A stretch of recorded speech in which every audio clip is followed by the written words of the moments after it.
Today, we're gonna start a new read down vlog, and I honestly was just thinking through what are ways that I can, like, what's a theme where I can just read some books that I'm really excited about by authors that I know that I love, and I realized maybe that can just be the theme of good vibes only, favorite authors. I got a book or two on my TBR from these authors, and why don't I just go ahead and read those books?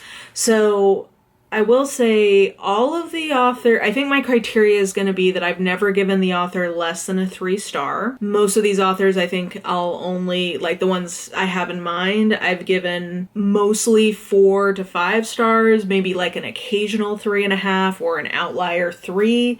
But for the most part, these are authors who are consistently getting at least a 4-star from me, which would be an A- for my scale, and have also written some of my all-time favorite books. So, in theory, this is a no bad vibes, no whammies, no failures kind of vlog. So let's see. Hopefully this is just a love fest. That's my intention going into this, and we'll see how that checks out. I don't know. Let's find out. So, first book down, The Killer Question by Janice Hallett. Sorry, I'm trying to not shake as much here. Yeah, I love this.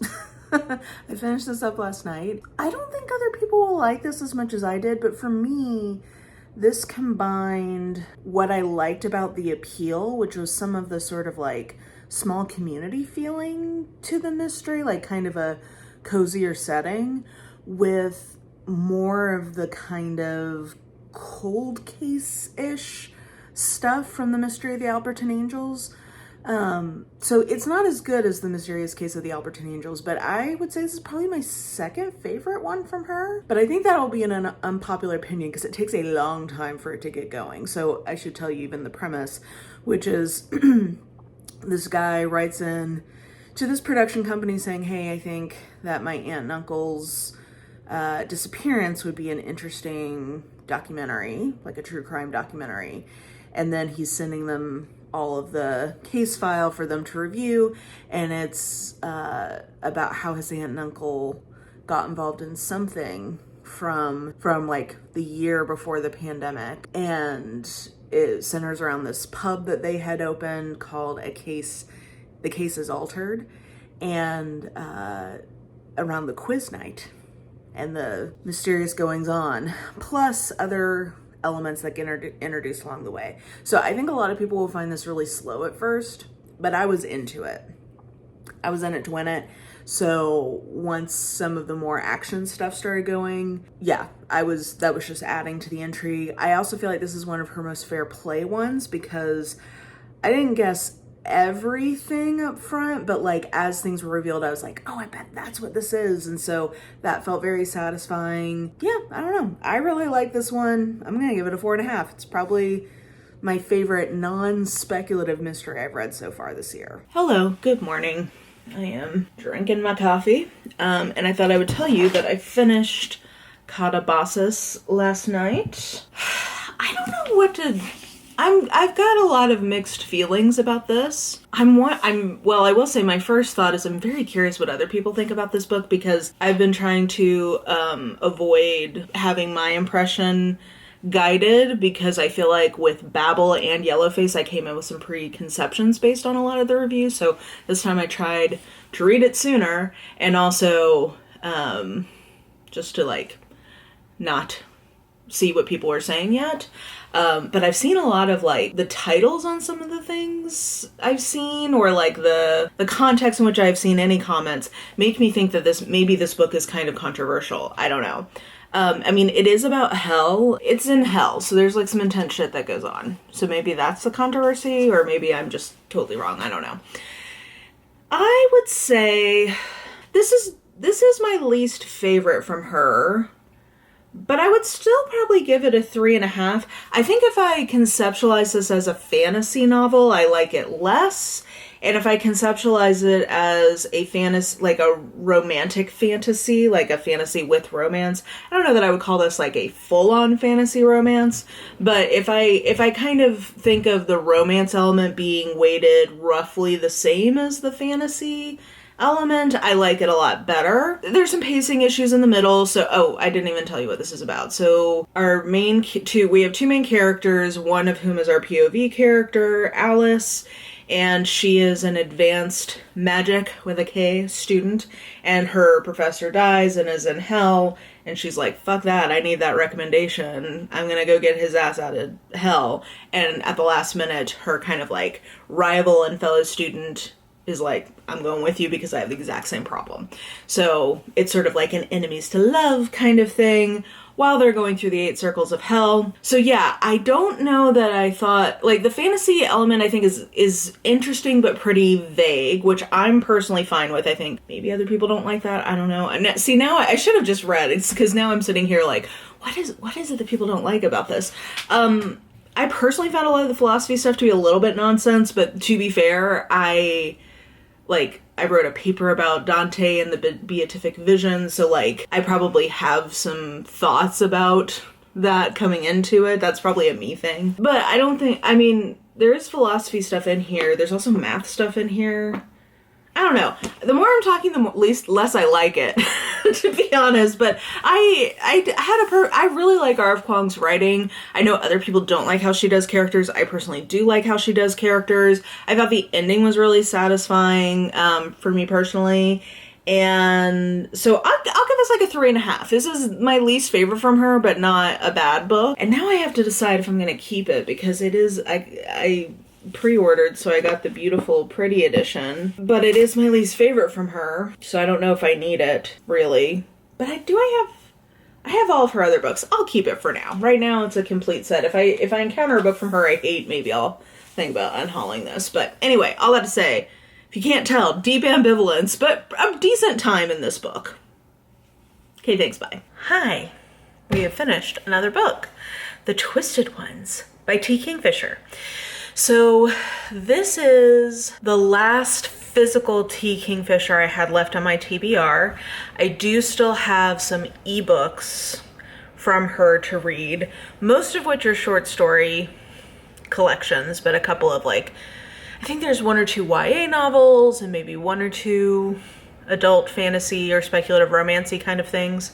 Sorry, there's like a glare bouncing up here. But yeah, this was the last physical book from her I had, and I enjoyed it. I would say this is one of her horror novels, and I would say it's halfway between A House with Good Bones and The Hollow Places. I would say I probably like both of those books better than this, because I do think that this suffered from the main thing that I usually find fault. If I have a significant fault with a T. Kingfisher, it is usually for this reason, which is it was too long or the pacing is off. I'd say that's like her. Oh, I'm making sure I see a spider. I'm trying to make sure that is a, okay. That's an outside spider. That looked gnarly. I was about to be very unhappy. Anyway, yeah, so usually if I have a problem with a T. Kingfisher book, it's that I think there's something a little off in the pacing, or, you know, the middles I think get a little baggy, which I think this one did, but the ending of this one was so good that to me it pretty much makes up for that.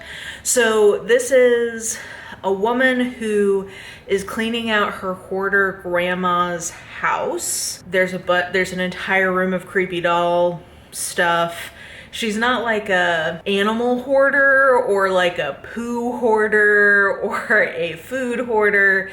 She just, you know, lots of papers, lots of dolls, just gross and hoarded out. So she is cleaning out that house. It's like in this kind of rural North Carolina setting, which often these books from T. Kingfisher are.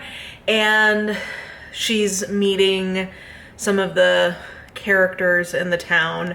And there's this book her step-grandfather had that is missing called the Green Book. Now, the way T. Kingfisher normally gets down are retellings, and for a while I thought this one wasn't a retelling, but when I got to the author's note, it turns out that there is sort of like a classic eldritch horror type short story called The White People, in which there is this green book. And so yeah, I went and looked up the Wikipedia article about it, and now some of the things in this book, I get the allusions more directly. But yeah, like I said, I think that I would give most of this book a 3-star, but the ending was so good that I would bump it up to a 3.5. Like, it has about 100 pages of this like climax that I thought were really scary and effective. So yeah, this was a good horror book. If you don't like creepy doll things, if you don't like occult things, this would not be for you. But I enjoyed it. And now I just have her new books and then her backlog to get through. But I am slowly coming up. Yeah, that's another author I probably could make a project to just finish off their full catalog, but I'm slowly getting through all of the T. Kingfisher that there is. Hi. I was looking for my camera and realized I never moved you guys from here. So here we are again. Hope you're well. I finished Run, Volume 1, Book 1, which is an it's a memoir, I guess, of John Lewis, but it is in graphic novel form. And this was a really reflective reading experience for me, because when I read the March trilogy, it was literally what I was reading in the hospital when my dad passed. So I have intense emotion. They're very emotional books. And then I have an intense emotional association with the original trilogy. So like, that was a reflection experience. And then just realizing, I don't know, I think you forget that you're always learning and growing. And when I read the original trilogy, I think I was at a point in my understanding of that period of history where I kind of knew what happened, but I didn't know enough to have like opinions about things. So I was, taking on board Lewis's perspective somewhat uncritically. And in this one, I have learned a lot since I read that original trilogy about the civil rights movement and the various movers and shakers in the politics of that era. And so I have like opinions about people who come up. So I don't know. It just felt, it felt like reading this helped me mark the passage of time in my own development and life. Also, it's just good. These are all really good. This one is after, it's kind of in the like transitional period of the civil rights movement, like mid-60s, Kennedy's dead. They're dealing with Johnson and opinions about Vietnam and kind of like new splinterings or perspectives within the various organizations. This goes from, this book, I think, goes up until he resigns from SNCC and kind of is outlining why that ended up happening. So yeah, interesting, really, really good. Also, there's a cat. You want attention? Yeah. I'd give this like 4 stars. It was really good. And one thing that I thought was cool is at the end, because they have developed this series very specifically with classrooms in mind, which is rad. But this also has a bunch of biographies of like all these different people who kind of come in and out of the story. There's notes from the illustrators and adapters about how they kind of like built the story. So yeah, there's a lot of like addenda to this that's pretty cool. And apparently before Representative Lewis passed, he had finished working on like the script for this with them. So yeah, anyway, this was just a reflective experience and also just a good read in and of itself. Interesting. If you've read the original trilogy for March, you kind of know what you're getting into with this. And if you haven't read March, highly recommend. So good and so relevant to our moment. Yeah, recommended. Another book down, and I actually think that this is where we should end things because A Mouthful of Dust by Nevo, I'm gonna give 4.5 stars. Yes, so I like the idea of ending on a positive note. Yeah, this was so good. The Sinking Hills series is just fantastic, guys. Like, it feels like fables that you already know, but they're not. Like, they're all original stories, I think. Tell me if I'm wrong. Maybe there's just, fables that I'm not recognizing, but I think it's because it feels so mythic because it plays on archetypes that we all recognize from folklore in just such an effective way that just works for me. And this one was so good. Maybe this is also hitting well because it is about famine, which is a very relevant topic these days.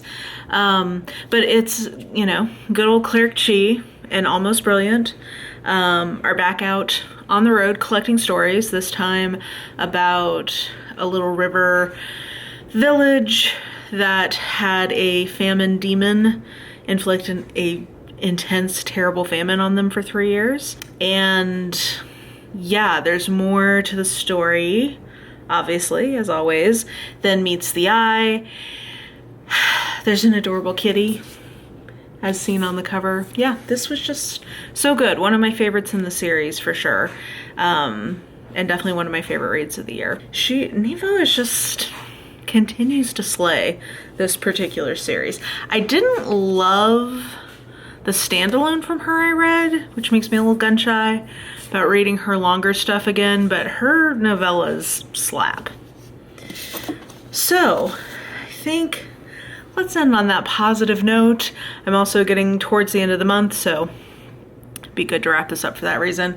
I don't know where I am numbers wise, so I'll throw you to future editing Mara figuring that out. But yeah, love y'all. We're gonna keep chipping away at this TBR, and yeah, let's check out the numbers.